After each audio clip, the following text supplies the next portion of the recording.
pag-aaralan natin ngayon ay tungkol sa batas ng supply.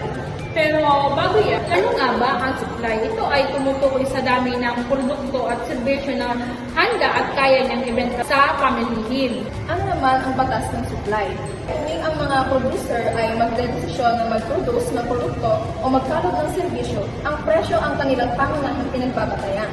Pinapakita ng batas na ito na ang presyo ng produkto o serbisyo sa pamilihan ang pangunahing batayan ng producer sa paglikha. Ang halimbawa ng batas ng supply ay sa panahong nagtataas ang presyo ng produktong itlog, tumataas din ang supply o dami ng produktong itlog dahil sa kadahilanang hindi naghihikayat ang mga mamimili na bumili ng mahal na produkto, kung kaya ang demand ay bumaba. Pagmasdan ng maigi ang pinapakita sa talakanayan.